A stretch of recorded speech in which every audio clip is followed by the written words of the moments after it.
Good morning and welcome everyone. Thank you for joining us today.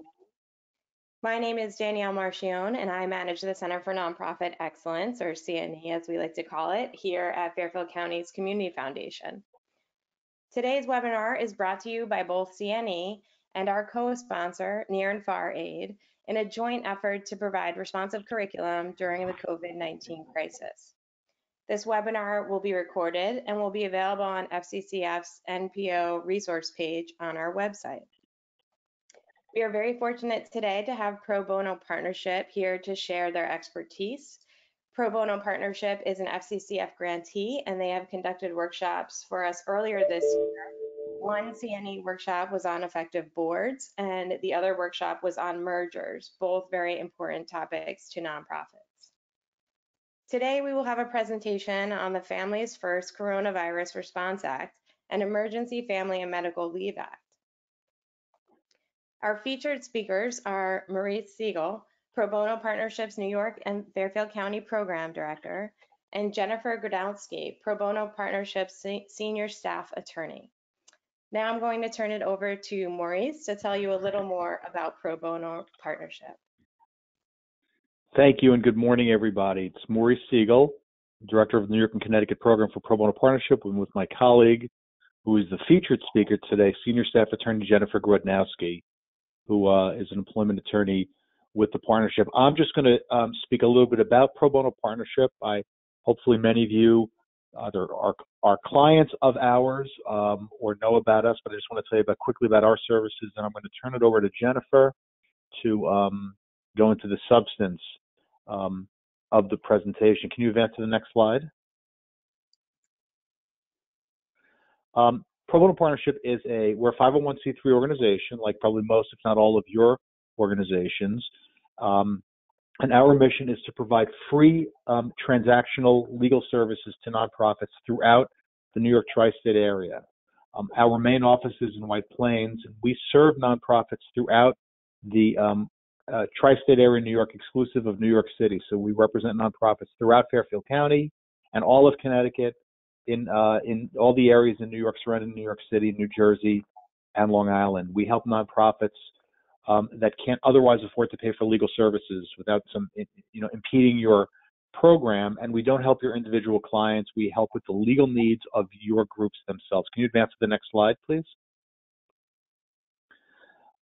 So groups that are eligible to be clients of Pro Bono Partnerships are 501c3s, or groups that are looking to become 501c3s that are in our geographic area and that are serving the poor and disadvantaged, providing health and human services, protecting the environment, really a wide range of nonprofits that are doing what your groups are doing, terrific work helping our communities every day, and especially in this, very challenging times that we're facing. And again, groups that couldn't otherwise afford to pay for legal services without some impairment to your program. Next slide, please. We help your groups with your day-to-day business legal needs. So not litigation projects, but things like we're going to talk about today: employment law issues, contract issues, corporate governance matters, intellectual property, real estate, mergers, tax issues. You have the same legal needs that for-profit businesses have.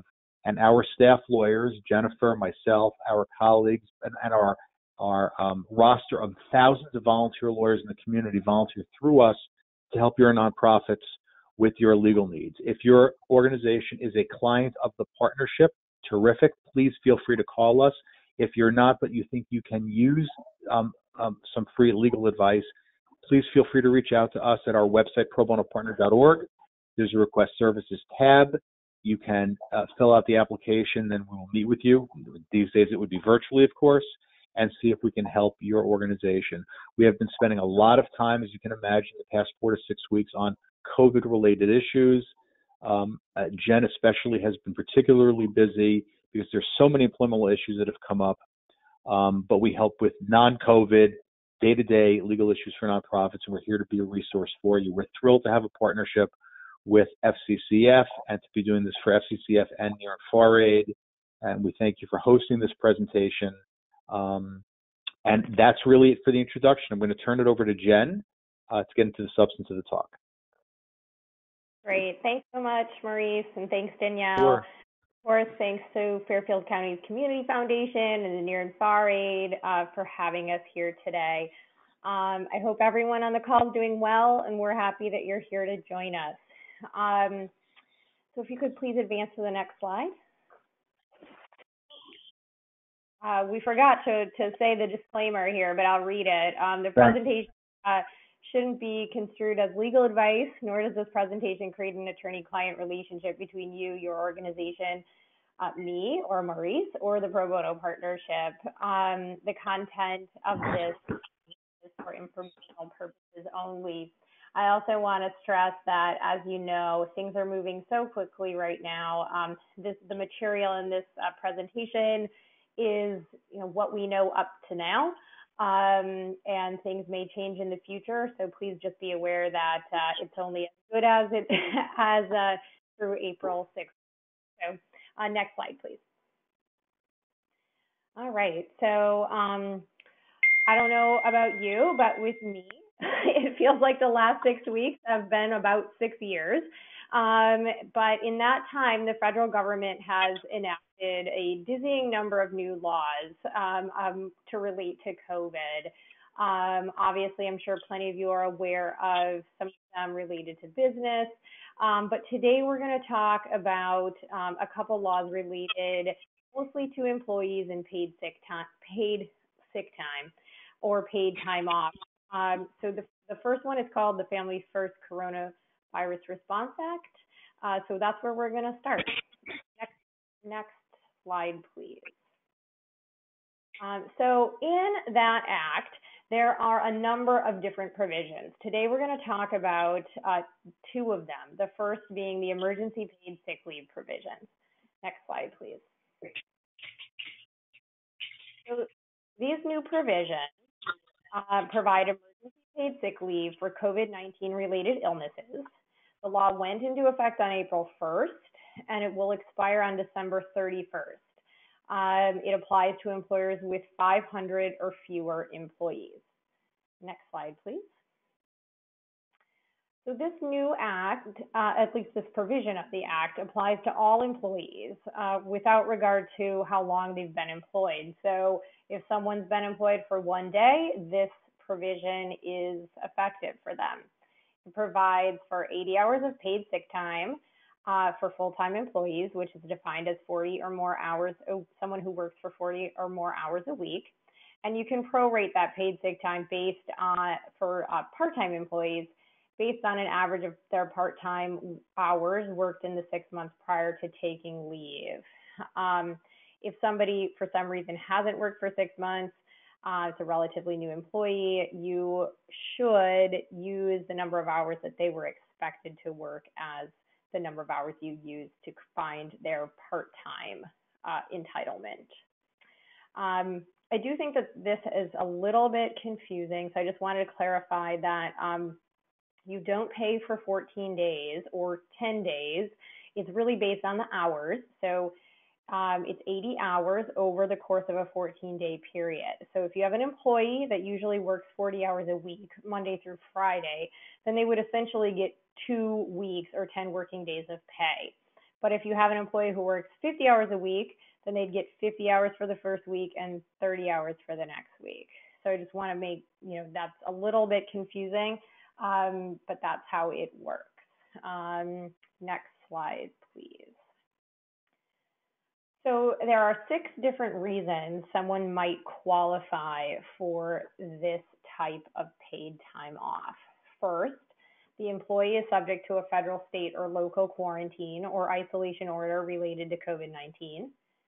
Second, the employee has been advised by a healthcare provider to self-quarantine related to COVID-19.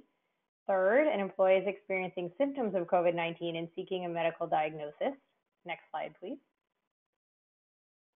Fourth, the employee is caring for an individual who is subject to an order as described in 1 or has been advised as described in 2 on the previous slide. Number 5, the employee is caring for a child, if the child's school or place of care has been closed or the child care provider is unavailable due to COVID-19. And number 6, the employee is experiencing any other substantially similar condition specified by the Secretary of Health and Human Services, in consultation with the Secretary of the Treasury and the Secretary of Labor. Next slide, please. So under this provision, employees must be paid 100% of their regular rate of pay or the applicable minimum wage, whichever is greater. Employers are only required to pay employees 2/3 of their regular rate of pay if they're using leave for reasons 4, 5, and 6 that we just talked about on the earlier slides. So essentially that means care for someone else, not care for themselves, except for that catch-all provision, which is number 6. The amount of payment for this provision can be capped for the first 3 reasons, so which essentially are the person is sick themselves type reasons, can be capped at $511 a day or $5,110 in the aggregate, and for reasons 4, 5, and 6, they can be capped at $200 a day and $2,000 in the aggregate. Next slide, please. So employees can't be retaliated against for using this type of leave. So that means essentially they can't be punished for using that type of leave. The employee should be returned to work in the same or substantially similar job that they had before they went on the leave, with some exceptions. Obviously, in this time, there are lots of office closures and things like that. So it's possible that those types of situations could change the circumstances here. But generally speaking, if the employer is still, sort of solvent, the employee should be returned to work in the same or the substantially similar job. I think that the Department of Labor has put together a really good FAQ section on their website that really talks about a lot of the details on how to get into sort of the nitty-gritty of some of these issues. Like, for example, how do you decide if you have 500 employees or less, or that sort of thing? What counts as an employee? All of that can be found at this website here that I have on slide 14. Next slide, please. The Secretary of Labor has also is also authorized to issue regulations to exclude certain healthcare providers and emergency responders from receiving this new benefit. It also can exempt small businesses with fewer than 50 employees from providing this benefit for childcare reasons, for the 5th reason that was on the slides. When providing this benefit would jeopardize the viability of the business. So I know that there are a lot of small nonprofits out there that are a little bit confused about this particular provision. But the way I see it is that it means that the Department of Labor might be able to waive the requirements that you provide this paid sick leave for someone who needs to stay home for childcare reasons. There's unfortunately not a lot of information on how this would work. As of right now, the Department of Labor is stating that small businesses should document their hardships and more guidance will be available. So, stay tuned for more information. You can also check that website link that I mentioned earlier. But at this point, at this point, employers with 50 or fewer employees are subject to this law, although there may be more guidance going forward if for some reason providing the sick time for childcare reasons would mean that the organization would no longer be able to exist. All right, so I'm going to go on to the next slide, please. So there's also a section under the FFCRA related to emergency FMLA time. So next slide, please. Similar to the paid sick time, it went into effect on April 1st. It's going to expire on December 31st. It also applies to employers with 500 or fewer employees. And it provides paid time off for certain caregivers for COVID-19 related closings. Next slide, please. So this change, this new provision, changed the FMLA and established a new category of leave under that law. And that law is a leave for a qualifying need related to a public health emergency related to COVID-19. That's defined as when an employee is unable to work or telework due to a need for leave to care for the employee's child who is under 18 years of age if the child's school or place of care has been closed or the child care provider of the child is unavailable due to a public health emergency. Next slide, please. So under this section, employees only need to have been employed for 30 days before they become eligible for a leave related to the public health emergency. So it's a little different than what we just talked about with the paid sick time. As you'll remember, that benefit becomes available as soon as someone's employed. This benefit doesn't become available until someone has been employed for 30 days. For those of you who are already familiar with the FMLA, this is a big change from the usual requirements. Typically, in order to be covered by the FMLA, an employee would have had to work for an employer for at least a year, had to have worked 1,250 hours within that year, and worked at a location where at least 50 employees are employed at or within 75 at that location or within 75 miles of the location.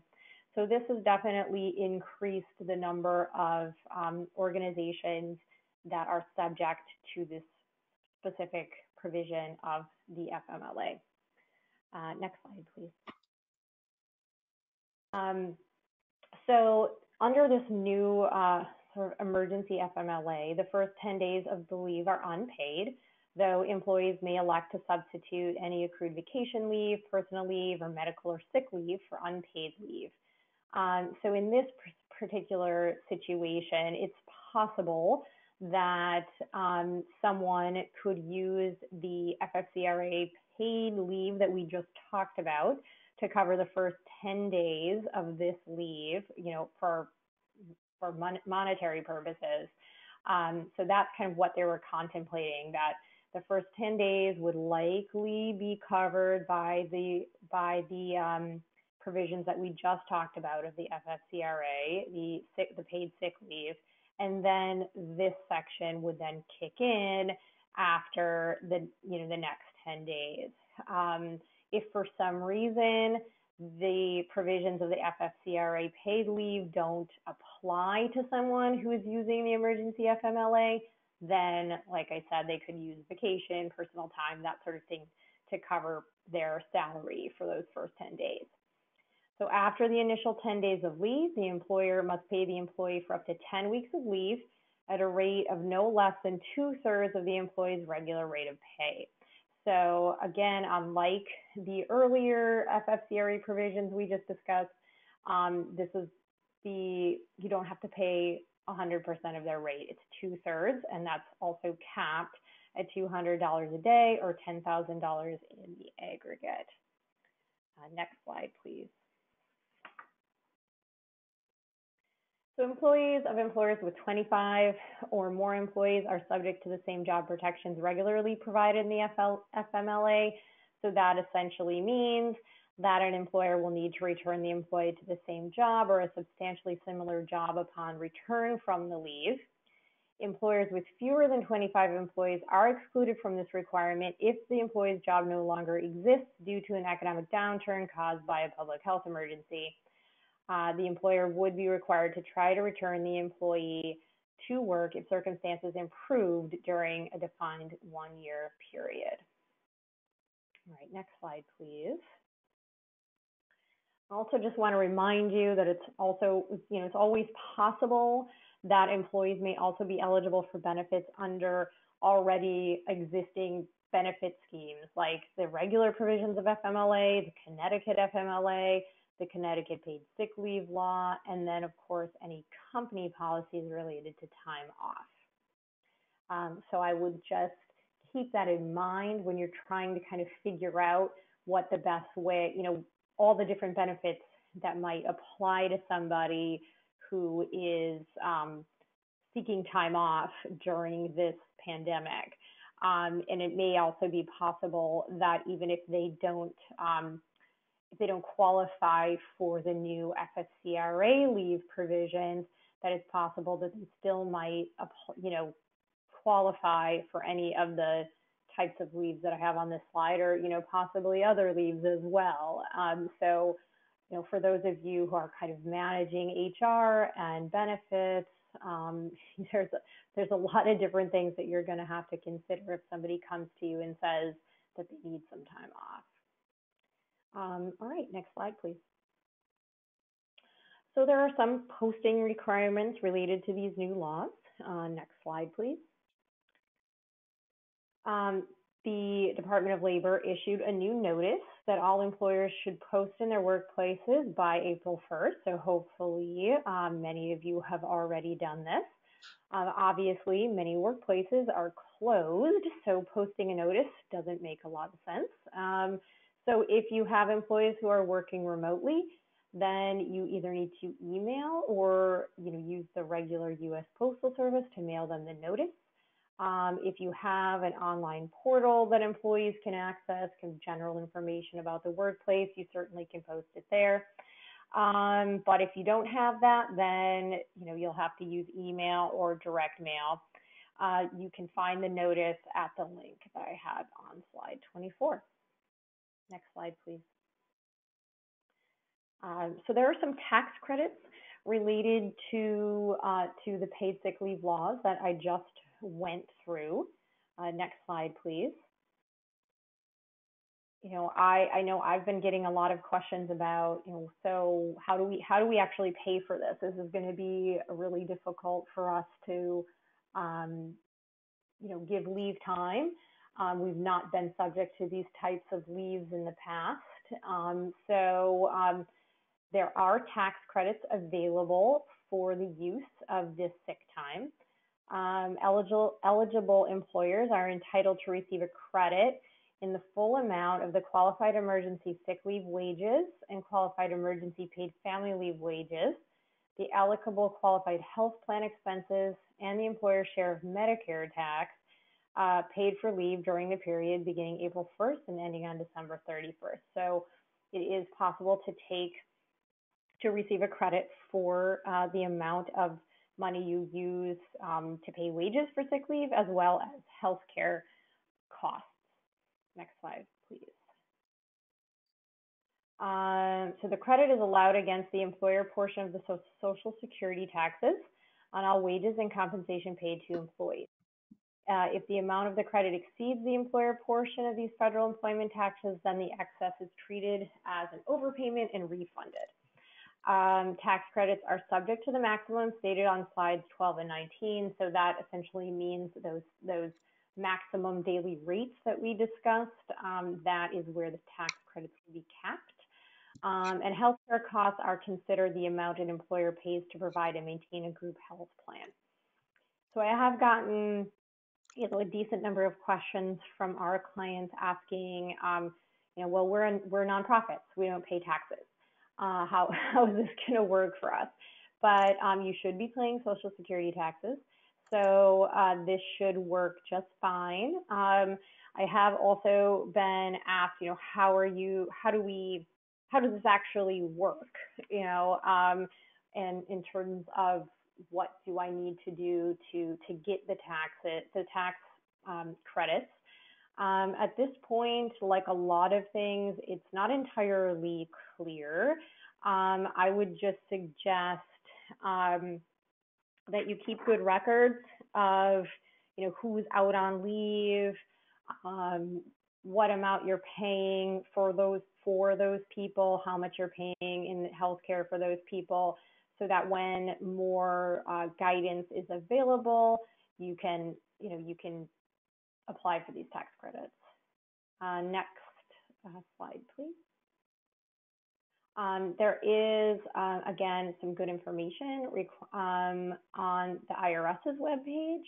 So I put the link on slide 28 if you would like to take a look at that. I thought it was helpful.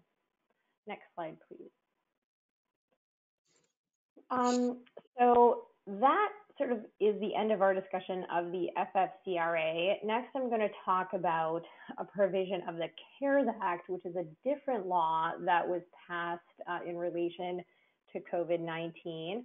And that act has a number of provisions in it that I'm not going to speak about. I'm only going to speak about one section, and that is the unemployment provisions that I'm sure you've heard a lot about. Next slide, please. So under this new unemployment provisions of the CARES Act, the Act increased the amount an individual on unemployment can receive by $600 per UI payment until July 31st, 2020. The reasons why the individual can't work need to be COVID related to get that money. And in many situations, the $600 will be in addition to the amount that they receive by the state, which in Connecticut is currently capped at $631 plus $15 per dependent up to 5 dependents. Now that doesn't mean that that's how much money you'd actually get. That's the cap. There's a formula that the unemployment insurance department uses to calculate the wage that you would get under unemployment. But if you were able to reach the cap, you'd get a relatively decent sized check once you add the $600 on top of it. I did put a link to the Connecticut Department of Labor's unemployment FAQs on this slide as well, if you have questions about how that would work. Next slide, please. So certain aspects of the law apply retroactively to January 27th, 2020. So really what that means is that there are some people who might who might be in a situation where they could apply the payments back to January 27th. It's my understanding that most of that retroactivity relates to independent contractors, but it's possible that benefits could go back to that date. This law also allows employees, of course, to apply for unemployment, as usual, but also extended unemployment payments to independent contractors and the self-employed. That is new. Typically, independent contractors and self-employed individuals would not be able to access unemployment insurance benefits, but with this new law, they can. This new law also extended the unemployment insurance period by 13 weeks. It was 26 weeks in Connecticut, so now it's 26 plus 13. For new filers, if you're someone who had exhausted your unemployment insurance benefits prior to COVID-19, it's possible that you could get 13 new weeks now that this law has passed, even though you've expired your benefits prior to now. So again, it's a pretty big increase in the possible benefits that an employee could get with this new 13 weeks. I know there are some organizations, even nonprofits in Connecticut and other states that decide that they're not going to pay into the state unemployment insurance fund. Instead, they, what I say, like self-fund their unemployment insurance.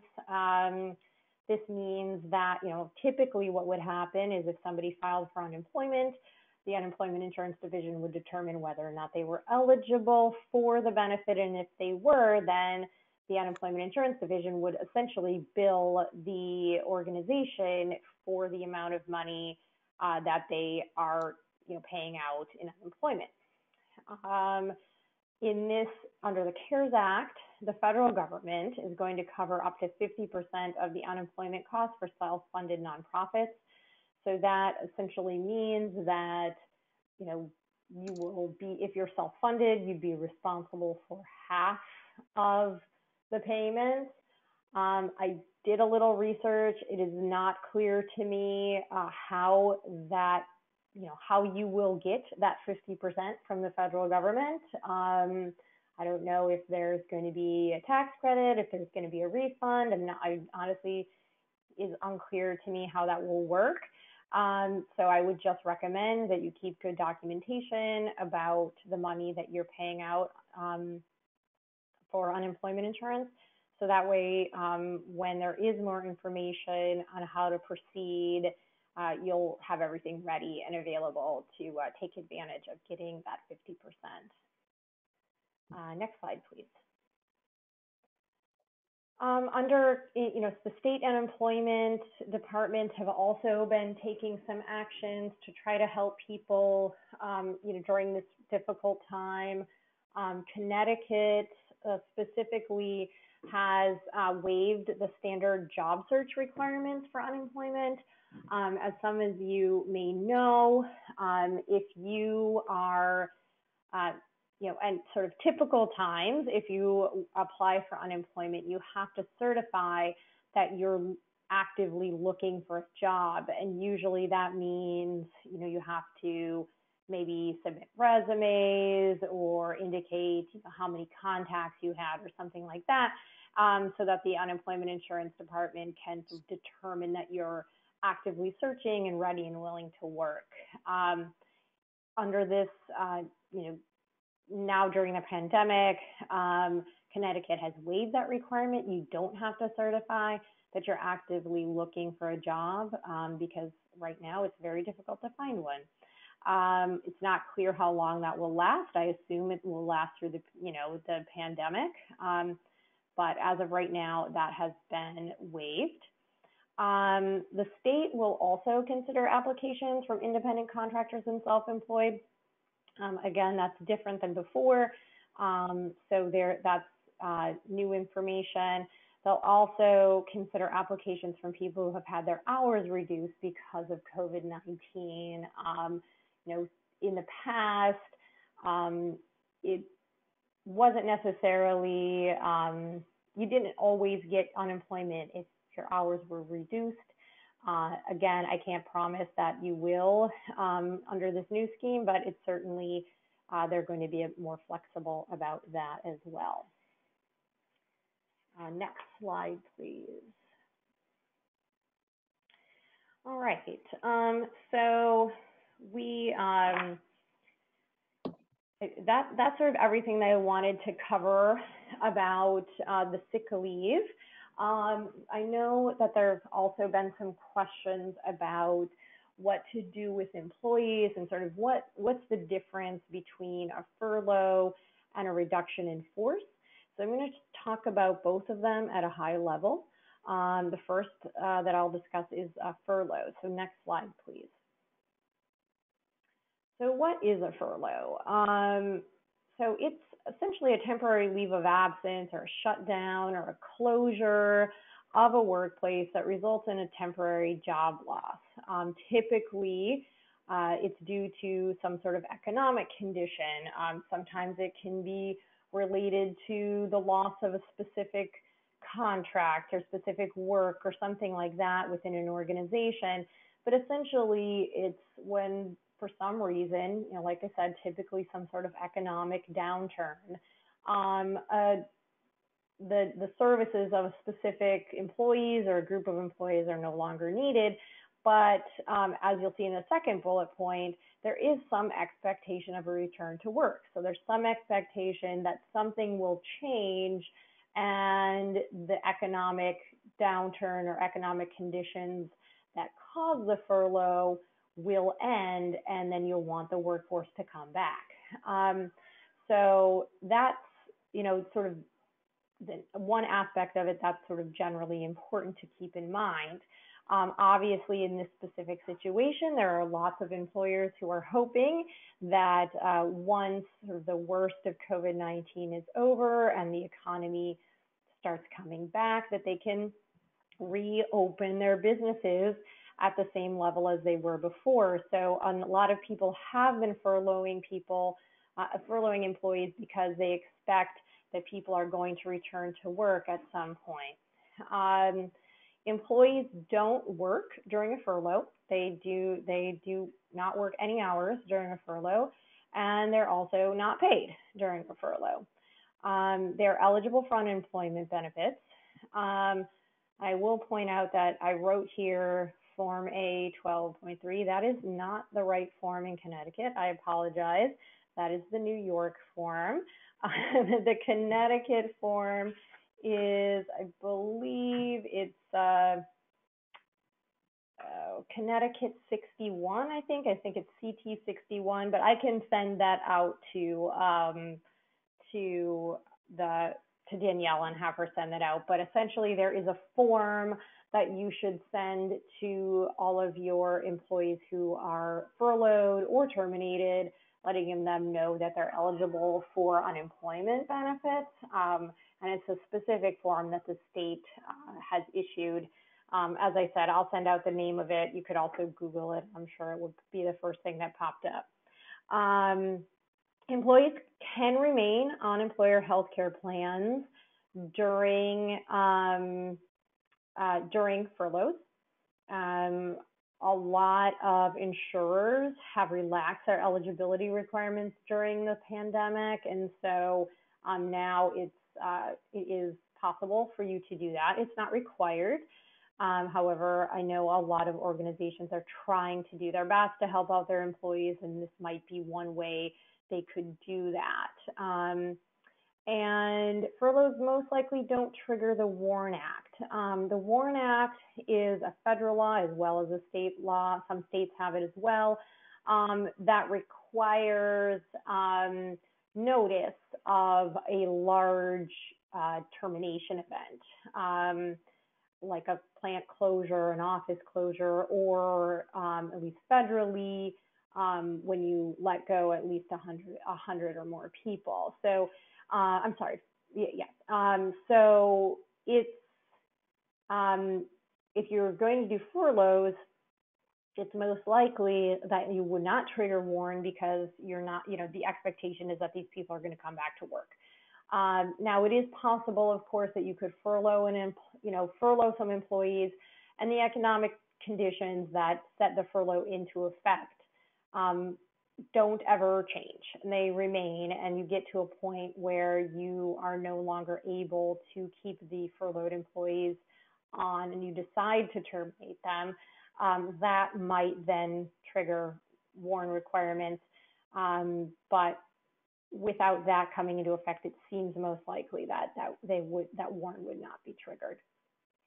Next slide, please. So also just mention some brief information about reductions in force. So next slide. So a reduction in force is elimination of a position or a group of positions within the workforce.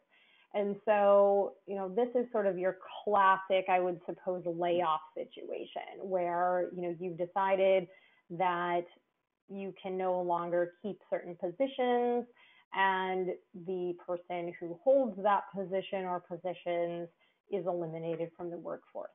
There's no expectation of a return to that position. The person is terminated. Well, you need to be careful about returning a new person to the position too soon. Like I said, a layoff or a reduction in force is typically related to the position, not the person. So, if you're saying that a position isn't available any longer within the workforce,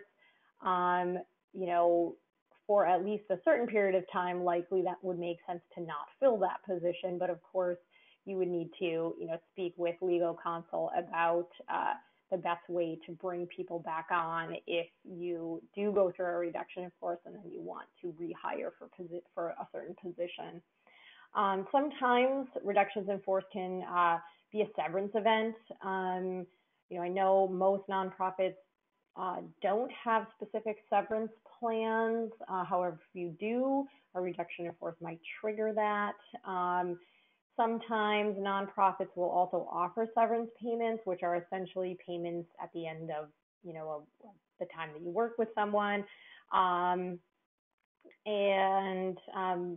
Probably during this time, it's probably less likely that nonprofits or other organizations will be offering severance, but it is a possible situation. Healthcare usually doesn't continue, and likely employees would be eligible for COBRA, which is a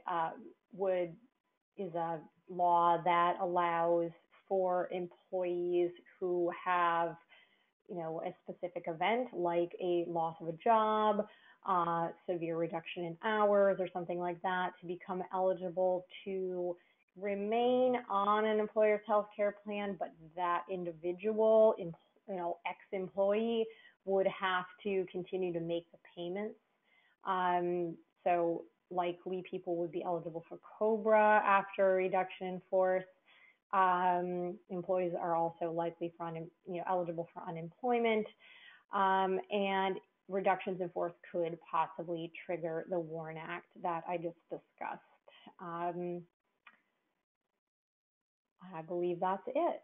I know we wanted to leave some time to go over any questions that you have.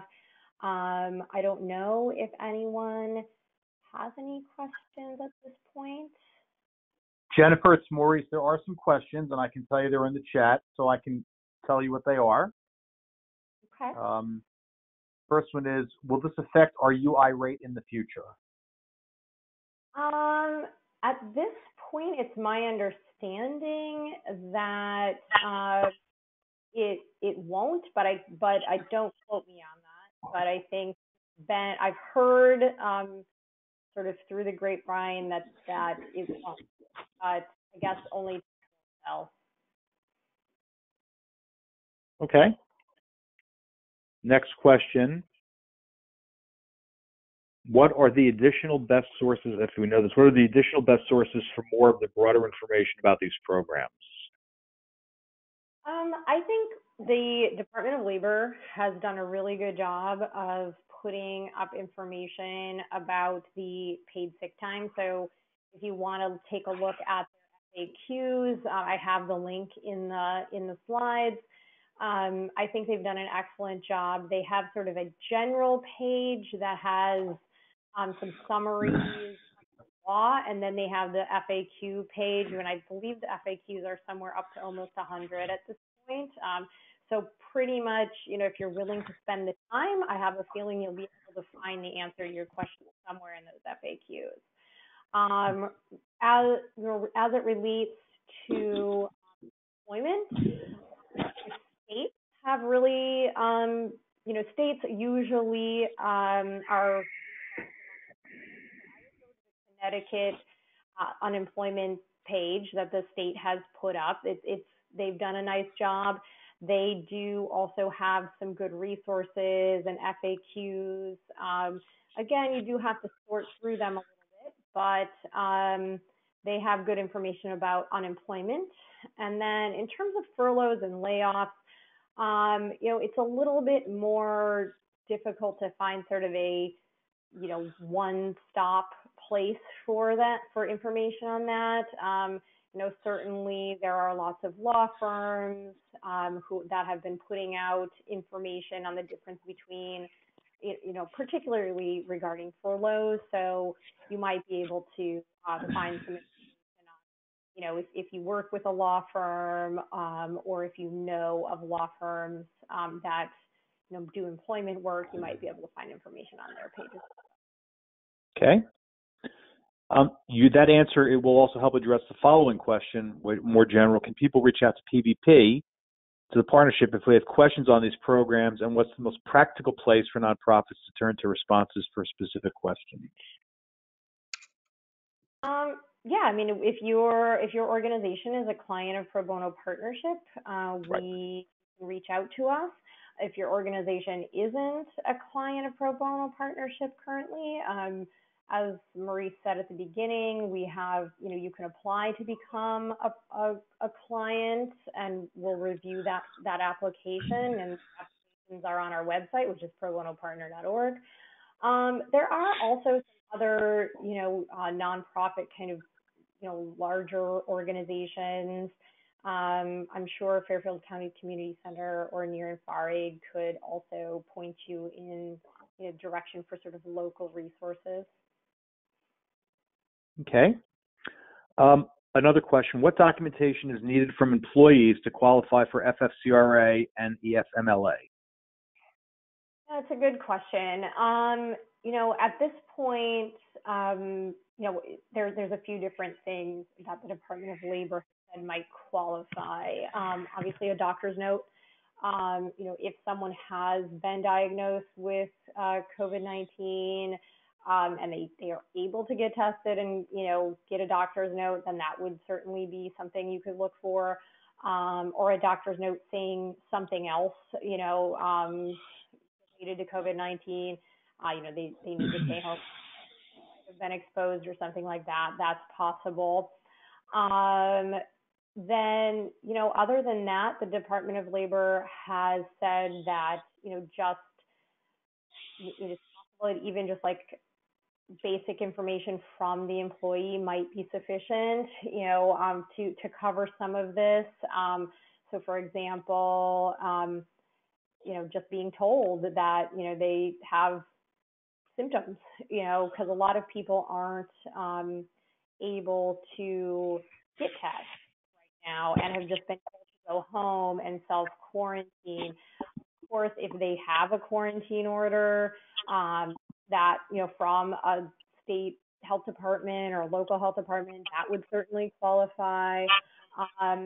If they're looking for school, if they're looking for time off because of school closures or daycare closures, a letter from the school or the daycare, some sort of announcement from the school district or something like that would likely suffice as well.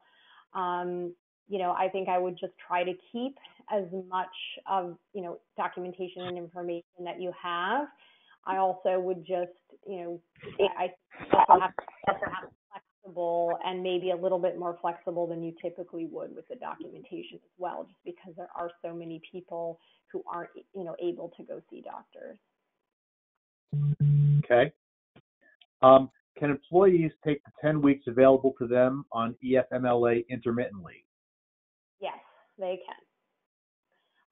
There are a few FAQs in the Department of Labor's website that address those types of questions specifically. They're, I believe, like in the 20s of that of the 100 or so questions.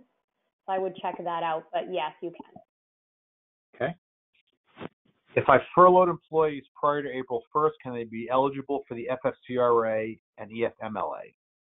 No. Okay. Going down the list, are per diem eligible for FFPSL? They might be. It depends on how long they've been on the payroll. So I would take a look at, again, the Department of Labor's FAQs. I believe it is the first FAQ. They address how you count employees for that 500 employee count. And you can take a look at that and see, if your people apply. I'll also say that related to the question before about, the April cutoff, there are also FAQs in the Department of Labor on those questions, on that question as well. When do these benefits become available? So you can take a look at that if you want, further information. But the law went into effect on April 1st. So people who prior to that wouldn't be eligible. Okay. Let's see if we can address this. How does an employer handle the FFCRA credits if they also received a PPP loan? I don't know the answer to that. Okay. Next one, is reason number 6 only to be paid under FFMLA, or is there another for FFPSL one option? Try to understand. I think, if I understand that question, that number 6 relates to sick time, paid under the FFCRA, sort of catch-all that essentially says if you're having sort of other symptoms, you might be eligible for the time off.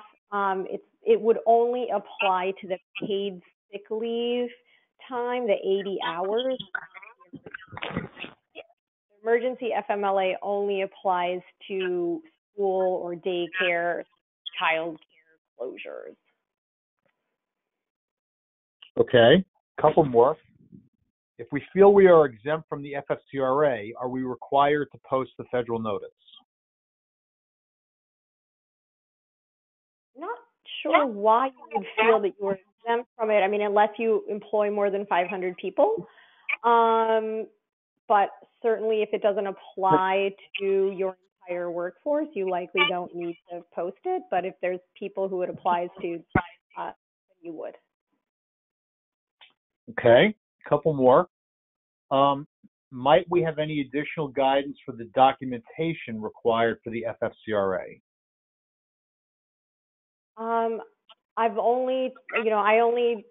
What I said before is what I know. I would continue to just keep looking at the Department of Labor's website and FAQs. Okay, and let's see. For the first 2 weeks of the FFCRA, is it correct that we would not use an individual's available / existing sick time for isolating? If I understand correctly, if someone has been told that they need to isolate because of COVID-19, they would become eligible for the 80 hours paid sick time. So you would need to use that time. Okay. And I think we are finished with questions. Excellent. Thank you so much. Thank you, Jennifer, and thank you, Maurice. This has been super informative and really important and timely information. I really appreciate your time. Thank you to Pro Bono Partnership. Thank you to Near and Far Aid, our co-sponsors. And thank you, everyone, for joining today. Thanks so much. Thanks so much, Jennifer. Bye-bye. Bye. Bye all.